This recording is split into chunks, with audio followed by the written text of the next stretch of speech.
শুভেচ্ছা সবাইকে। হোমিও ডাইজেস্টের পক্ষ থেকে আমি ডাক্তার শাহিন মাহমুদ। আজকে আমাদের আউট অফ সিলেবাসে আমি একটি বিশেষ টপিক নিয়ে আলোচনা করতে যাচ্ছি, যা হচ্ছে লক্ষণের বিশ্লেষণ বা অ্যানালাইসিস অফ সিমটমস। আপনারা এই সিমটোম্যাটোলজি বা লক্ষণ সম্বন্ধে অনেকগুলো টার্ম সম্বন্ধে জেনেছেন। আজকের ভিডিওতে হয়তো কিছুটা স্বচ্ছ হবে যে কেন এই টার্মগুলো গুরুত্বপূর্ণ, এই পরিভাষাগুলো জানাটি কেন প্রয়োজন পড়ে।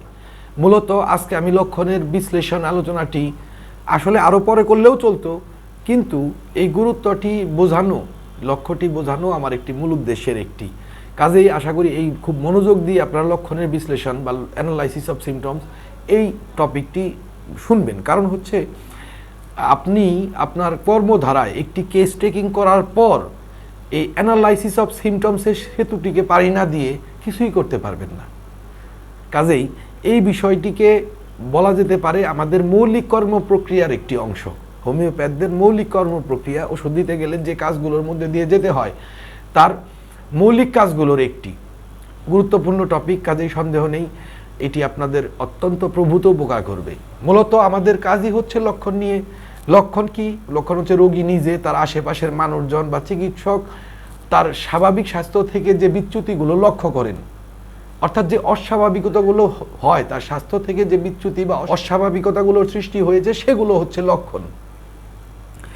এগুলো একদিকে যেমন মানুষের রোগের ভাষা, এই লক্ষণের সম্মেলনে গঠিত হয় রোগচিত্র, তেমনি লক্ষণতাত্ত্বিক দৃষ্টিকোণ থেকে সিমটোম্যাটোলজিক্যাল ভিউ অনুযায়ী, দৃষ্টিকোণ অনুযায়ী এটি রোগের একটা ইউনিট। এই লক্ষণগুলো যে ইউনিটগুলোর সমন্বয়ে আপনার পুরো সৃষ্টি বা কাজটি বাস্তবায়িত হবে, মূর্ত হবে, বাস্তবায়ন হবে। সহজ কথা, আপনি বাস্তবে কি করছেন তার এই ইউনিটগুলোর উপরে। মানুষ যেমন কোষের সমন্বয়ে গঠিত বলা হয়, প্রত্যেকটি কোষ মিলে একটি পুরো কাজকে সম্পন্ন করে, অনেকগুলো কাজকে সম্পন্ন করে, ঠিক এই রকম এই লক্ষণের গ্রুপিং রয়েছে, শ্রেণী রয়েছে, মূল্য রয়েছে, র্যাঙ্ক রয়েছে, গ্রেড রয়েছে, রিপার্টাইজেশনে বিভিন্নভাবে এগুলোকেই, এই লক্ষণগুলোকেই কিন্তু আপনাকে পরিচালনা করতে হয়, মূল্যায়ন করতে হয়, বিশ্লেষণের মাধ্যমে আপনার সঠিক সিদ্ধান্তে এসে পৌঁছতে হয়।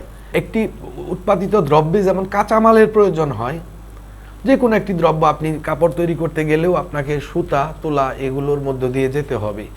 তো সুতাটি হচ্ছে, যদি আপনি কাপড় তৈরি করতে যান, সুতাটি হচ্ছে আপনার মূল একক বলা যেতে পারে কাজের জন্য। কাজের ক্ষেত্রে মূল কাঁচামাল, র ম্যাটেরিয়ালস বলা যেতে পারে। ঠিক এই রকম লক্ষণ হচ্ছে একজন হোমিওপ্যাথিক চিকিৎসকের র ম্যাটেরিয়ালস, যাকে প্রক্রিয়া করে আপনাকে এগোতে হবে। আপনি যদি তাকে প্রক্রিয়া করতে না পারেন তাহলে কিন্তু আপনি কোনো সিদ্ধান্তে এসে পৌঁছতে পারবেন না। Analysis of symptoms, evaluation of symptoms, এই বিষয়গুলো হচ্ছে এই লক্ষণগুলোকে প্রক্রিয়া করার পদ্ধতি।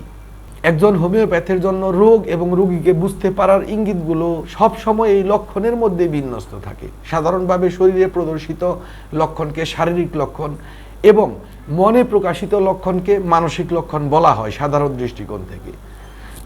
যে লক্ষণগুলো রোগী নিজে কেবল অনুভব করতে পারেন সেগুলোকে সাবজেক্টিভ লক্ষণ বলে, যা অন্যরা বুঝতে পারে সেগুলোকে অবজেক্টিভ লক্ষণ বলে। এগুলো আমি সাধারণভাবে বলে নিচ্ছি, এগুলো আমাদের সিমটোম্যাটোলজির লক্ষণের পরিভাষা যেগুলো নিয়ে আমরা আলোচনা করেছি তো পূর্বে, সেখানে বলা হয়েছে।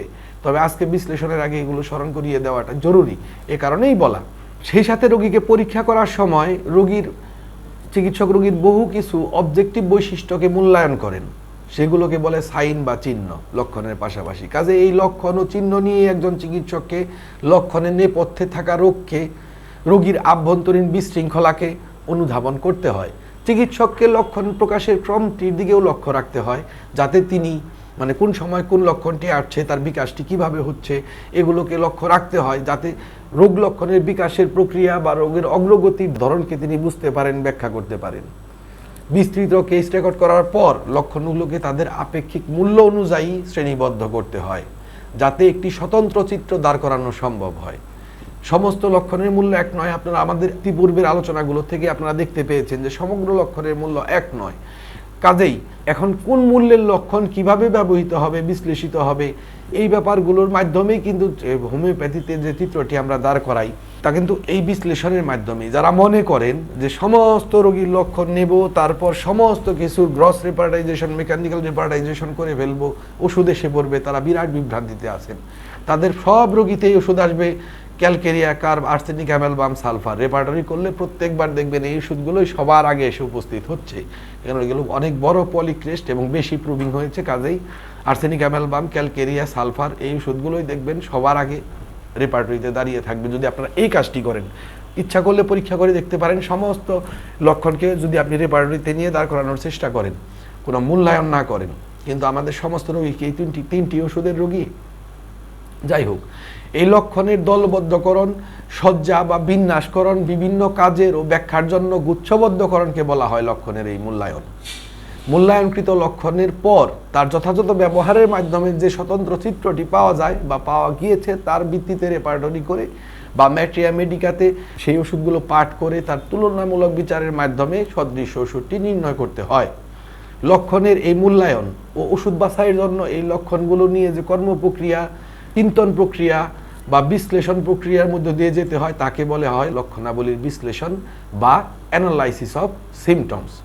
আজকে যে ব্যাপারটি নিয়ে আমরা কথা বলতে যাচ্ছি, সদৃশ্যতম লক্ষণকে খুঁজে বের করার জন্য উপযুক্ত ওষুধের সাথে রোগীর লক্ষণাবলী থেকে মানানসই রোগচিত্রটিকে নির্দিষ্ট করার ক্ষেত্রে এটি কাজের সবচাইতে গুরুত্বপূর্ণ অংশ।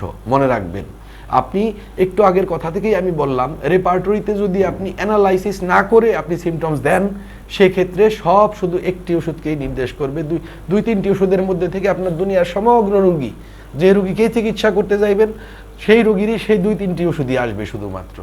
কাজেই আপনার এই কাঁচামালকে প্রক্রিয়াজাত করে আগে তোলা থেকে সুতা আকারে তৈরি করে তারপর তা দিয়ে কাপড় বুনতে হবে। অনেকটা ঘটনা এই রকম। আপনি যদি এই অ্যানালাইসিসটি সম্পন্ন না করেন, পরবর্তী কোনো কাজ আপনি করতে পারবেন না। ডক্টর হানিম্যান যে কনসেপ্টটি, ফান্ডামেন্টাল যে কনসেপ্টগুলো দিয়েছিলেন এবং সর্বস্বীকৃতভাবে এই লক্ষণের ব্যাপারে যে কনসেপ্টটি সর্বস্বীকৃতভাবেই গৃহীত হয়, তা হলো যে রোগের ব্যাপারে লক্ষণ ছাড়া আর কিছুই জানার উপার নেই। লক্ষণ না থাকলে আপনি কিচ্ছু জানতে পারবেন না। Nothing can be known of disease except through symptoms. It is the patient who is ill and not his parts or organ. অর্থাৎ রোগী অসুস্থ হয়, তার শুধুমাত্র একটি অংশ বা একটা অর্গান অসুস্থ হয় না। তিনি আরও বলেছিলেন, symptoms furnish the only unfailing guide for the selection of remedy.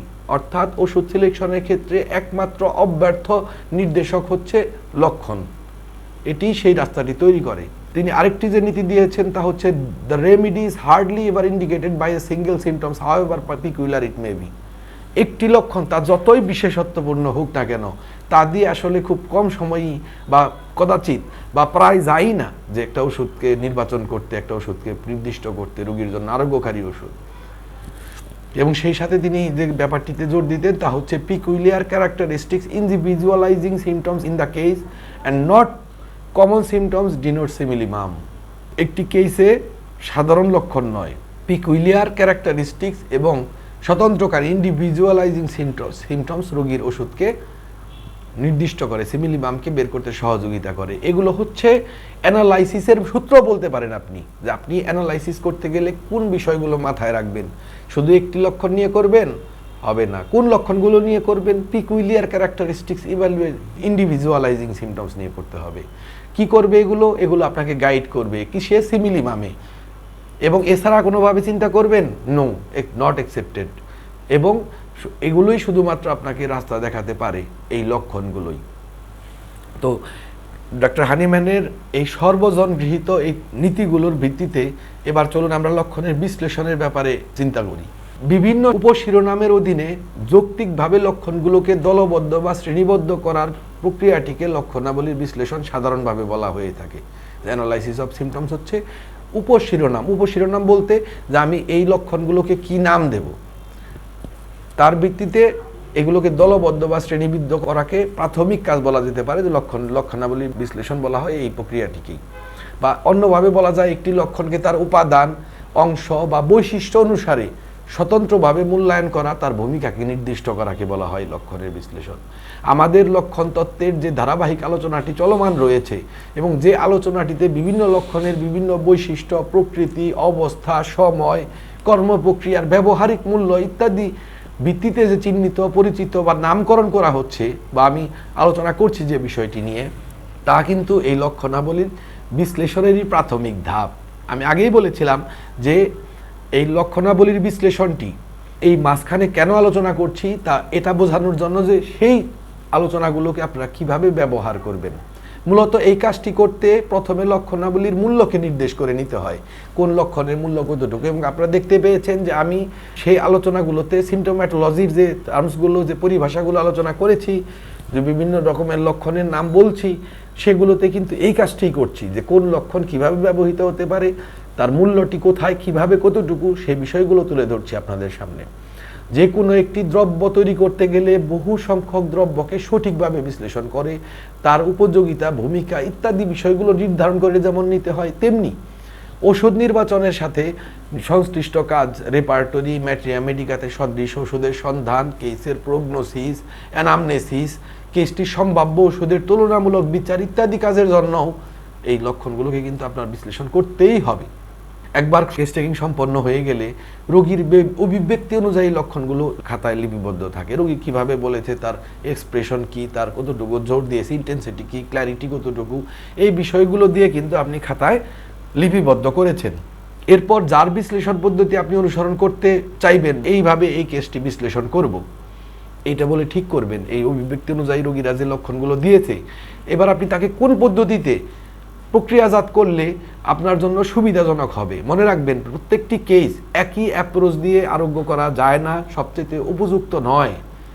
যে কেসে মানসিক লক্ষণের খুব প্রাদুর্ভাব থাকে, কেন্টিয়ান পদ্ধতি সেখানে অত্যন্ত উত্তম পদ্ধতি, খুব ভালো রেসপন্স করতে পারে, দ্রুত সিদ্ধান্তে আনতে পারে, সঠিক সিমিলিমাম পৌঁছে দিতে পারে। কিন্তু যদি যেখানে মানসিক লক্ষণের ঘাটতি থাকবে, খুব কম থাকবে, বা ওইখানে বৈশিষ্ট্য বা স্বতন্ত্রতা ব্যতীত খুব কম তথ্য থাকবে, কিন্তু জেনারেল লক্ষণের অত্যন্ত বেশি থাকবে, সেখানে বাউনিং হোসেনের পদ্ধতি কিন্তু সাংঘাতিক উপকার সাধন করবে এবং দ্রুত ওষুধে পৌঁছতে, সিদ্ধান্তে পৌঁছতে সুবিধা করে দেবে। তো কাজেই কার রেপার্টরি ব্যবহার করবেন তারই ফিলোসফি অনুযায়ী লক্ষণতাত্ত্বিকভাবে আপনাকে সেই লক্ষণগুচ্ছকে সাজাতে হবে, বিশ্লেষণের কাজটি করতে হবে, তাকে সেভাবে স্বতন্ত্রীকরণের সাজিয়ে নিতে হবে। মনে রাখবেন, রেপার্টরি বাছাই ও বিশ্লেষণ পদ্ধতির ক্ষেত্রে আপনাকে কিন্তু আগে একটি দর্শনকে, একটি ফিলোসফিকে বাছাই করে নিতে হবে। এক প্রকারের ফিলোসফিতে লক্ষণ বিশ্লেষণ করে অন্য প্রকারের রেপার্টরি ব্যবহার করলে প্রায়শই কিন্তু তা আপনাকে ভুলের দিকে ঠেলে দেবে। এ কারণেই আমাদের এই সমগ্র রেপার্টরিগুলো সম্বন্ধে ধারণা রাখতে হয় এবং সেগুলো নিয়ে ক্রমান্বয়ে আউট অফ সিলেবাসেই এই সেকশনটিতে আলোচনা করব। যাই হোক, বিভিন্ন লেখক তাদের নিজেদের দর্শন অনুযায়ী লক্ষণগুলোকে ভিন্ন ভিন্ন শিরোনামে বিভক্ত করেছেন এবং সেক্ষেত্রে আমরা প্রধানত 5 জন লেখকের নাম মনে রাখতে পারি এই সাজানোর কাজটিতে বা লক্ষণ বিশ্লেষণের ক্ষেত্রে বা ভিত্তিমূলক দর্শনে কে কীভাবে সাজিয়েছে তার হিসাবে 5 জনের কথা আমরা মনে রাখতে পারি প্রাথমিকভাবে। প্রথম হচ্ছে ডক্টর হানিম্যান, বাউনিং হোসেন, কেন্ট, গার্ডবেরিক এবং বোগার। এই 5 জনের ক্লাসিফিকেশন এবং অ্যানালাইসিস পদ্ধতিগুলো আমাদের মনে রাখতে হবে।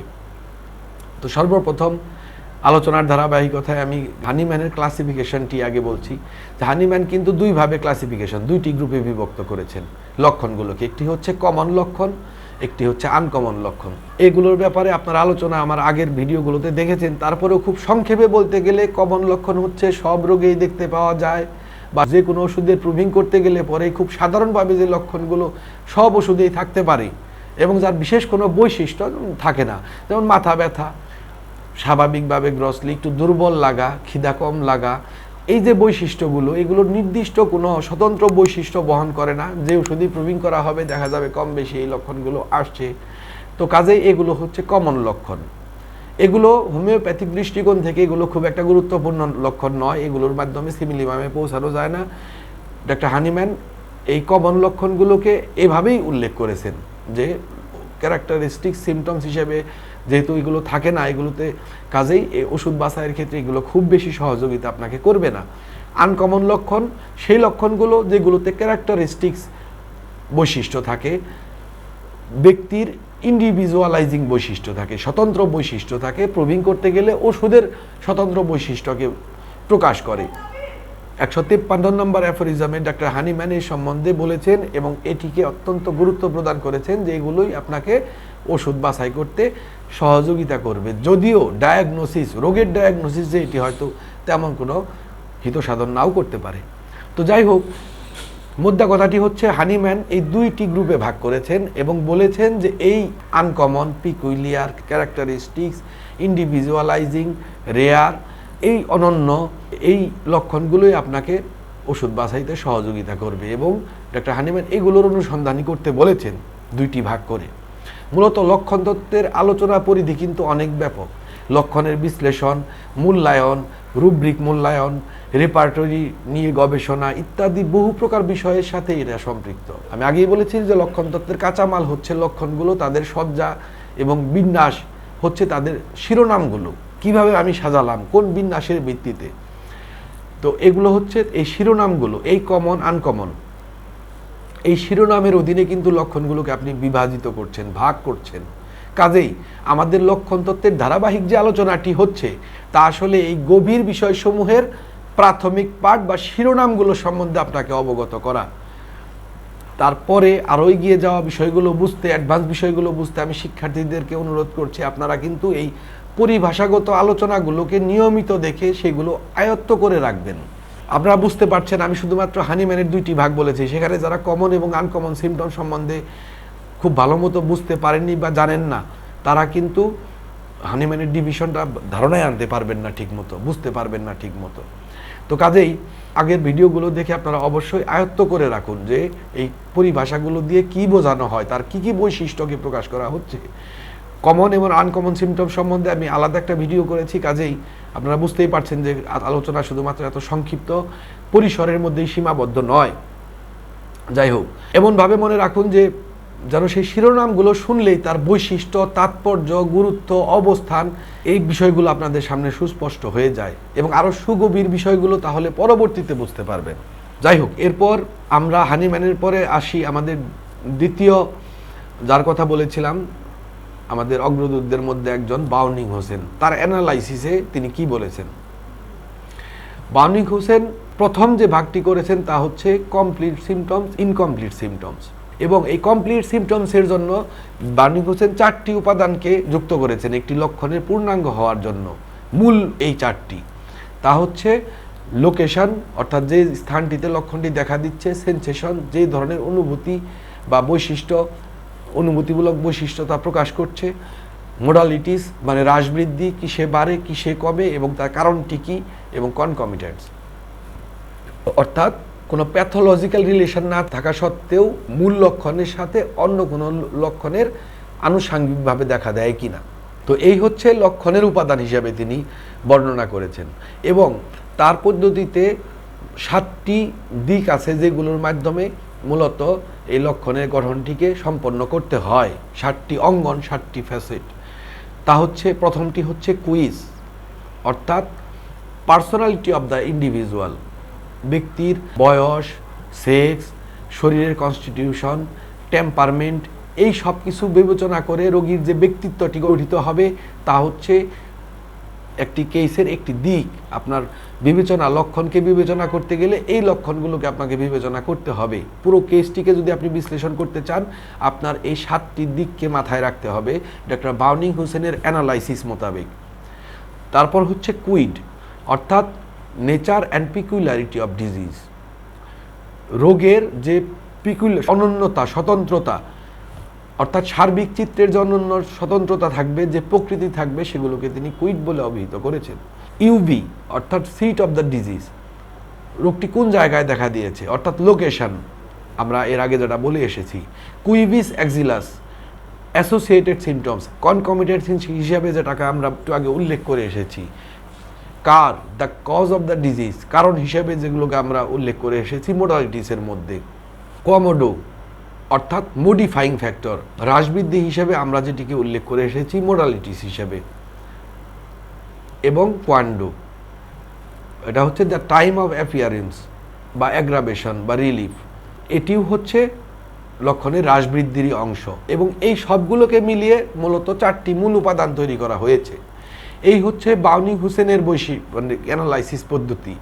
এই লক্ষণগুলোকে আপনাকে গুরুত্ব দিতে হবে এবং এই লক্ষণের মাধ্যমে আপনি সিমিলিমামে পৌঁছবেন বলে বাউনিং হোসেন মনে করেন। এরপর আছে কেন্টের অ্যানালাইসিস।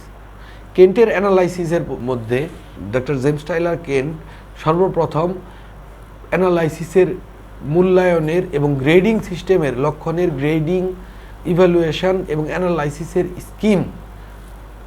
স্কিমের সাথে আমাদের পরিচিত করেন। সিমিলিমামে পৌঁছানোর জন্য এগুলোর পদ্ধতিগতভাবে কিভাবে কাজ করতে হবে সেই ব্যাপারে ধারণা তিনি প্রথম প্রদান করেন।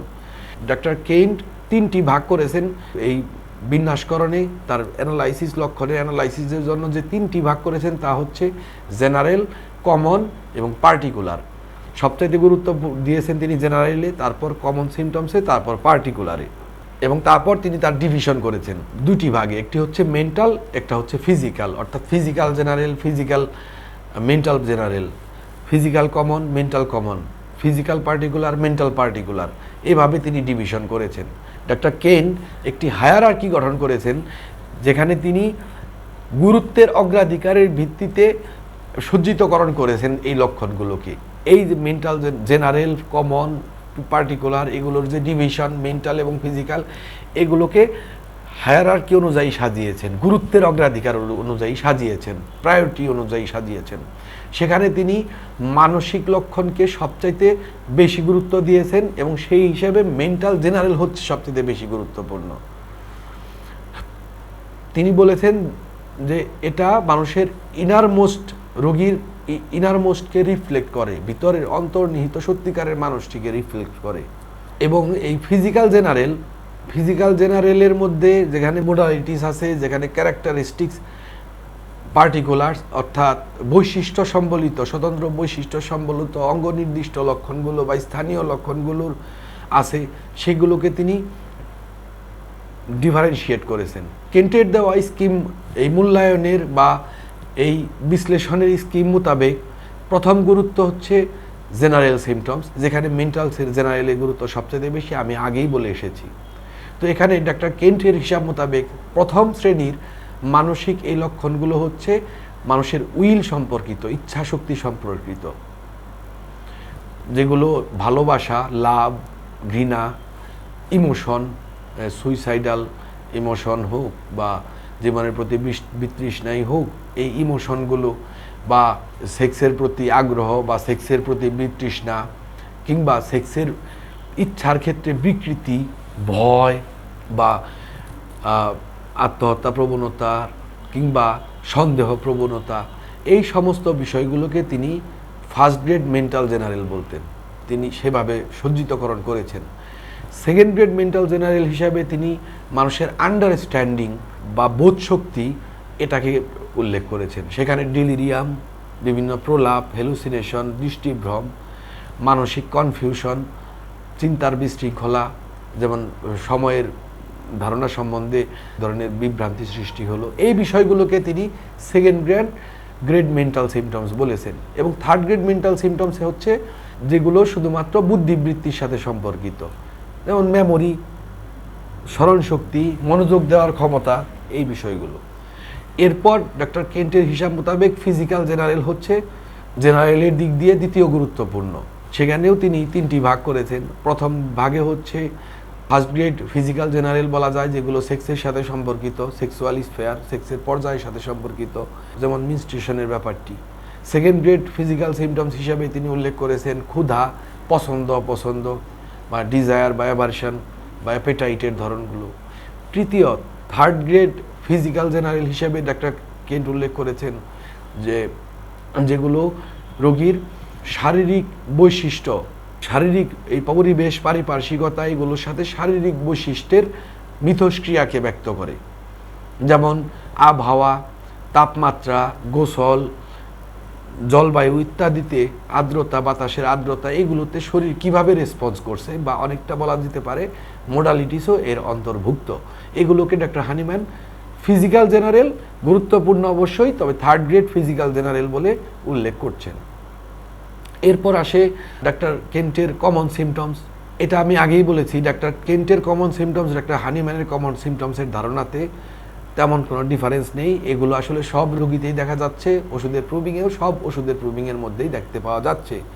এগুলো সিমিলিমাম বাছাই করার ক্ষেত্রে খুব বেশি সহযোগিতা করে না, যদি না তাতে কোনো পিকুইলিয়ার মোডালিটিস থাকে বা পিকুইলিয়ার কোনো স্বতন্ত্র বৈশিষ্ট্য সম্বলিত হয় বা তীব্রতা বা ক্ল্যারিটি কোনোভাবে সে তার গুরুত্বকে পরিবর্তন করতে সক্ষম হয়।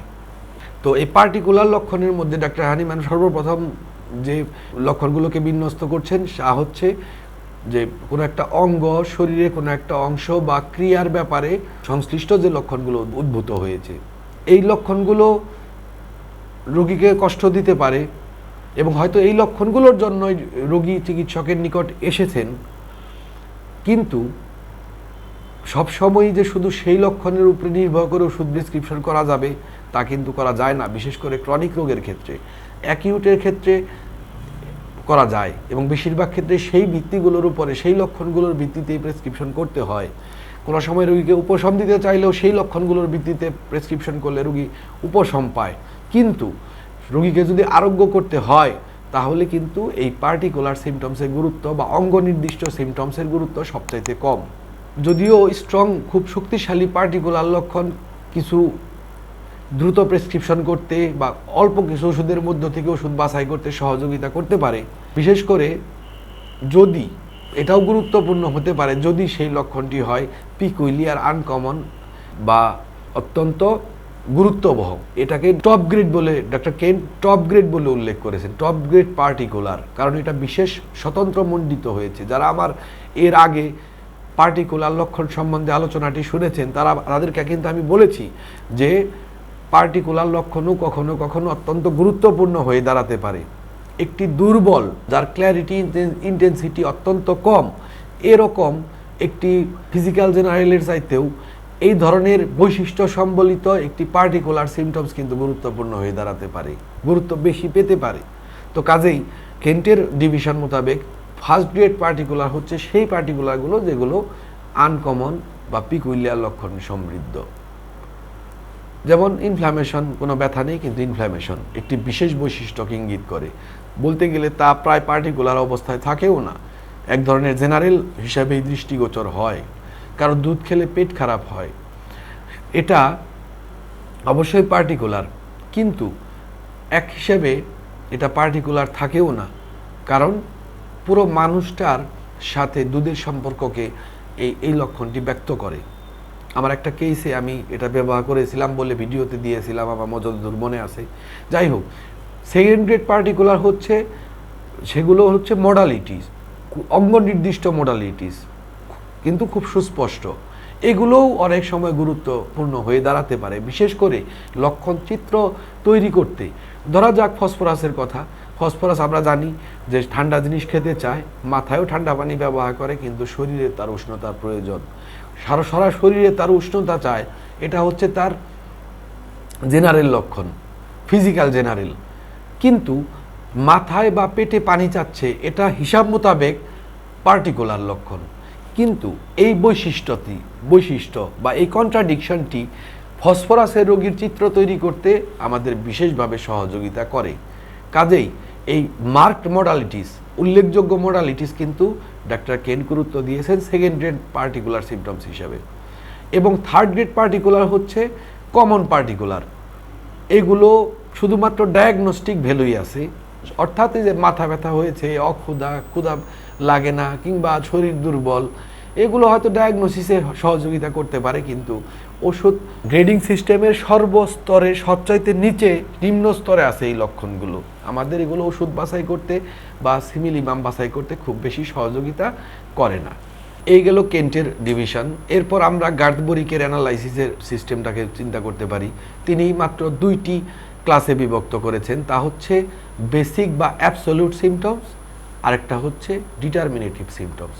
বেসিক সিমটমস বা এই অ্যাবসোলিউট সিমটমস হচ্ছে আমরা এর আগে যে কমন সিমটমসগুলো আলোচনা করে এসেছি, ডাক্তার কেন, ডাক্তার হানিম্যান যে কমন সিমটমসের কথা বলেছেন, এগুলো হচ্ছে অনেকটাই সে ধরনের, সবার মধ্যে দেখা দেয়, সার্বিক প্রকৃতি সম্পন্ন, রোগের ডায়াগনোসিসে সহযোগিতা করে, কিন্তু ওষুধের ডায়াগনোসিসে তেমন কোনো সহযোগিতা করে না, বা হোমিওপ্যাথিক নির্দেশিত উপযুক্ত হোমিওপ্যাথিক ওষুধকে নির্দিষ্ট করতে এটি তেমন কোনো ভূমিকা রাখে না। ডিটারমিনেটিভ সিমটমসটি কি? আসলে এই অ্যানালাইসিস পদ্ধতিটি অনেকটা হানিম্যানের মতোই, শুধু কি ডিফারেন্স, নামে একটু ডিফারেন্স আছে। বেসিক সিমটম, অ্যাবসোলিউট সিমটমস বলছেন, বেসিক সিমটমস বলছেন, যেটাকে ডাক্তার হানিম্যান কমন সিমটমস বলেছিলেন, আর উনি বলছেন ডিটারমিনেটিভ সিমটমস, যেখানে ডাক্তার হানিম্যান আনকমন সিমটমস বলেছিলেন। কিন্তু ডিটারমিনেটিভ এবং আনকমন সিমটমসের মধ্যে পার্থক্য কি? ডিটারমিনেটিভ সবসময় আনকমন হবে ব্যাপারটি এরকম নয়। সহজ কথা, যে কোনো লক্ষণ যেখানে ব্যক্তিকে ইন্ডিভিজুয়ালাইজ করবে বলে মনে হবে, বা রোগীর ক্যারেক্টারিস্টিক্স হবে, বা ওষুধের ক্যারেক্টারিস্টিক্স হবে, সেটাকেই ডিটারমিনেটিভ সিমটমস বা নির্ণায়ক বা কিনোটস বা গাইডিং সিমটমস এইভাবে উল্লেখ করা যেতে পারে। ডাক্তার কেন্টের যে ডিভিশনগুলো করা হয়েছে, সেখানে এই প্রত্যেকটা ডিভিশনের মধ্যে থেকে যেটি রোগীর জন্য ওষুধের নির্দেশক হবে, সেটা যে গ্রুপেরই হোক। সহজ কথা হচ্ছে, ডিটারমিনেটিভ সিমটমস বলতে যে গ্রুপ, শ্রেণী, নাম, টার্ম, পরিভাষা যা কিছুই হোক না কেন, যদি রোগীর জন্য ক্যারেক্টারিস্টিক্স হয়, ওষুধের জন্য ক্যারেক্টারিস্টিক্স হয়, তাহলেই সেটা ডিটারমিনেটিভ সিমটমস। এভাবে গার্ডবরিক উপস্থাপন করেছে। তবে মূলত এটার ব্যাপারেই মোডালিটিস, মেন্টাল সিমটমস, যে কমন সিমটমসগুলো বিশেষভাবে ডাক্তার কেন্টের কথা মোতাবেক মার্কড, অর্থাৎ বিশেষ স্বতন্ত্রীকরণের ক্ষমতা বা বিশেষ বৈশিষ্ট্য সাথে সম্পর্কিত হয়েছে, এগুলোই মূলত এই ডিটারমিনেটিভ সিমটমস হিসেবে আসে। এবং সেই সাথে ডাক্তার হানিম্যানের স্ট্রেঞ্জ, রেয়ার, পিকুলিয়ার সিমটমস, এগুলোও এই ডিটারমিনেটিভ সিমটমস হিসেবেই আসে। এবার সর্বশেষ কথা বলা যেতে পারে বোগারের মেথডটার ব্যাপারে। ডাক্তার বোগার যেভাবে কেস অ্যানালাইসিস করার জন্য প্যাটার্ন সাজিয়েছিলেন, সেখানে তিনি বলেছেন যে টাইম ডাইমেনশন, অর্থাৎ সময়, কজেটিভ মোডালিটিস, কারণ, এবং টিস্যু অ্যাফিনিটিস, কোন অর্গানগুলোতে রোগটি প্রকাশ পাচ্ছে এবং ওষুধটির কাজ করার সক্ষমতা বেশি, এবং প্যাথোলজিক্যাল জেনারেল, এই চারটি নিয়ে বোগারের এই অ্যানালাইসিস পদ্ধতি তিনি চিন্তা করেছিলেন এইভাবে, তিনি বিন্যস্ত করেছিলেন এইভাবে। এছাড়া হেনরি এডুইন স্পেলডিং একটি ক্লাসিফিকেশন সিস্টেম দেন, যাকে বলা হয় স্পেলডিং মেথড। সেখানে মেন্টাল জেনারেল প্রথমে, দেন ফিজিক্যাল জেনারেল, এরপর ডিসচার্জ, তারপর ড্রিমস, তারপর স্পেশাল সেন্সেস, অর্থাৎ চোখ, কান, নাক, শ্রবণ শক্তি, দৃষ্টিশক্তি, স্পর্শ শক্তি, এগুলোকে বিবেচনা করার কথা বলা হয়েছে। তারপর ডিজায়ার, মানে আকাঙ্ক্ষা, খাদ্যের প্রতি, কাজের প্রতি, মানুষের প্রতি যে কোনো ধরনের আকাঙ্ক্ষা, এরপর বিতৃষ্ণা, এবং এরপর মোডালিটিস, এবং সেই সাথে strange, rare, peculiar symptoms, particular symptoms, এবং সর্বশেষ অবজেক্টিভ বা প্যাথোলজি। এই সমগ্র কিছুর ভিত্তিতে ওষুধ নির্বাচনের ব্যাপারে তিনি আলোচনা করেছেন, এবং সেই সাথে এই ধারাবাহিকতা অনুযায়ী তিনি লক্ষণকে গুরুত্ব দেওয়ার পক্ষপাতী ছিলেন। এই হচ্ছে অ্যানালাইসিসের জন্য বিখ্যাত পদ্ধতিগুলো। প্রথম পাঁচটি হচ্ছে বলতে গেলে সর্বজন স্বীকৃত, সবাই এ সম্বন্ধে ধারণা রাখার চেষ্টা করেন বা জানেন, এবং সর্বশেষ পদ্ধতি হয়তো অনেকেই জানেন না, কিন্তু জাস্ট মনে রাখার যোগ্য, এবং আমাদের খেয়াল করতেও হবে। এখানে আসলে এক একজন এক একভাবে বিশ্লেষণ করলেও প্রত্যেকের বিশ্লেষণই আমাদের কিন্তু খেয়াল রাখা উচিত। প্রত্যেকটি কেস, আমি আগেই বলেছি যে সব কেস সব রোগীর জন্য প্রযোজ্য নয়। কিছু কিছু কেসের জন্য কোনো অ্যাপ্রোচ, কোনো বিশ্লেষণ পদ্ধতি অত্যন্ত বেশি গুরুত্বপূর্ণ। আমি বহু আলোচনাতে অ্যাপ্রোচের কথা বলেছি, যে আপনাকে একটা কেস পাওয়ার পরেই ঠিক করে নিতে হবে যে এই কেসটি কোন অ্যাপ্রোচে আপনি সাজাবেন, কোন অ্যাপ্রোচে দেখবেন, এটি গুরুত্বপূর্ণ। এই হচ্ছে সেই অ্যাপ্রোচের প্রথম ধাপ, যে কেসের বিশ্লেষণটি আপনি, অ্যানালাইসিসটি, লক্ষণের অ্যানালাইসিসটি আপনি কোন পদ্ধতিতে করবেন, এরপরে নির্ভর করবে সেই অ্যাপ্রোচ অনুযায়ী আপনার রেপার্টরি বাছাই করা। তো মুদ্রা কথাটি হচ্ছে, আমরা যে আলোচনাটি করলাম তা থেকে দেখতে পাচ্ছি যে কেসের মধ্যে কিছু বিষয় খুব গুরুত্বপূর্ণ, যেমন কজেশন, যেগুলোর থেকে রোগের উৎপত্তি হয়, সেটা ফিজিক্যাল হতে পারে, ইমোশনাল হতে পারে। মোডালিটিস, এর মধ্যে জেনারেল মোডালিটিস আছে, অ্যাগ্রাভেশন বা অ্যামোলারেশন, গরম বা ঠান্ডার সাথে সম্পর্কিত ব্যাপারগুলো, মানসিক পিকচার, পার্সোনালিটি বা অপ্রত্যাশিত যে অস্বাভাবিক লক্ষণগুলো থাকে বা ক্র্যাভিংসগুলো থাকে, আকাঙ্ক্ষা, তীব্রভাবে খাদ্য আকাঙ্ক্ষা বা অ্যাভারশন, বিতৃষ্ণা, বা যে সমস্ত পার্টিকুলার্সগুলো ক্যারেক্টারিস্টিক্স হয়, খুব বৈশিষ্ট্য সম্বলিত হয়, সেই পার্টিকুলার্স, রেয়ার, পিকুলিয়ার, স্ট্রাইকিং যে সিমটমসগুলো আছে, কনকমিটেন্টস বা সেন্সেশন, লোকেশন, মোডালিটিস, এগুলো নিয়ে যে কমপ্লিট সিমটমসটি প্রকাশিত হয় সেগুলো, বা প্যাথোলজিক্যাল জেনারেল, এগুলোরও গুরুত্ব আছে, সেন্সেশনগুলোর বিশেষ গুরুত্ব। আমরা এর আগে এই প্রত্যেকটি বিষয় নিয়ে আলোচনা করেছি, এই প্রত্যেকটি জিনিসেরই গুরুত্ব রয়েছে। মোদ্দা কথাটি হচ্ছে যে হোমিওপ্যাথির অনন্যতা এর অন্তর্নিহিত দার্শনিক বৈশিষ্ট্যের মধ্যেই কিন্তু নিহিত, আপনার এই চিন্তা পদ্ধতির মধ্যেই নিহিত। ডাইনামিক লেভেলে রোগকে বোঝা সম্ভব হয়, অনুভূতি ও ক্রিয়াকাণ্ডের একদম সূচনার পরিবর্তনও, মানুষের মধ্যে যে অনুভূতি বা কর্মকাণ্ডের ফাংশনাল ডিস্টারবেন্সের একদম সূচনার পরিবর্তনও যথাযথ গুরুত্ব আরোপ করা সম্ভব হয় এই কারণে যে এই লেভেলে, এই ডাইনামিক লেভেলে আমরা চিন্তা করি বলে। এর স্বতন্ত্রতা, এই হোমিওপ্যাথির স্বতন্ত্রতা এখানেই যে এটি কেবল রোগকে চিহ্নিত করে না, তাকে বুঝতে পারে, তাকে চিনতে পারে, তার জন্মটাকে বুঝতে পারে, কোথা থেকে উৎপত্তি তাকে অনুধাবন করতে পারে, গভীরভাবে উপলব্ধি করে পূর্ণাঙ্গ স্বরূপকে উদ্ঘাটন করতে পারে, এমনকি তা মানুষের ডাইনামিক লেভেলে শক্তি স্তরের এই পরিবর্তনকেও বুঝতে পারে। আর এই উপলব্ধির দরজা হচ্ছে এই লক্ষণগুলো, সেখানে আপনাকে হেঁটে যেতে হবে, এটাই হচ্ছে বিশ্লেষণ। লক্ষণের বিশ্লেষণ হচ্ছে সেই উদ্ঘাটন, আবিষ্কারের পথটিতে ক্রমান্বয়ে হেঁটে যাওয়া এবং গন্তব্যকে নির্দিষ্ট করা, যে আমি এখানে গিয়ে পৌঁছবো। কাজেই হোমিওপ্যাথিতে লক্ষণের এই বিশ্লেষণ কেবল কেসের শুরুতেই নয়, রোগী সুস্থ হওয়া পর্যন্ত প্রতিটি পর্যায়ে করে যেতে হয় এবং আরোগ্য হবার পরও সর্বশেষ একটি প্রশ্ন করতে হয়, রোগীর মধ্যে এখন যে বৈশিষ্ট্য, প্রকৃতি, স্বভাব, অভ্যাস দেখা যাচ্ছে তা স্বাভাবিক কিনা, এটাও একটা বিশ্লেষণ। কাজে হোমিওপ্যাথিক চিকিৎসা ক্ষেত্রে এই লক্ষণ বিশ্লেষণ, চিকিৎসা ক্ষেত্রটি শুরু হয় এই লক্ষণ বিশ্লেষণ দিয়ে এবং চলতে থাকে এই লক্ষণের বিশ্লেষণ অবিরত এবং শেষ হয় চিকিৎসা সমাপ্ত হবার পরে। কাজেই আমি শুরুতে বলেছিলাম যে এই টপিকটি অত্যন্ত গুরুত্বপূর্ণ এবং শিক্ষার্থীগণ আশা করি এর গুরুত্বটি আপনারা বুঝতে পেরেছেন। ইনশাআল্লাহ আগামীতে আবার কোনো ভিডিও, এরকম গুরুত্বপূর্ণ ভিডিও কিংবা আমাদের আরও যে টার্মগুলো আছে সিমটোম্যাটোলজি বা লক্ষণ তত্ত্বের যে আরও যে টার্মগুলো আছে সেগুলো নিয়ে আমি আবার আপনাদের সামনে উপস্থিত হব। আশা করি আপনারা বুঝতে পেরেছেন যে এর গুরুত্বটি আসলে কোথায়।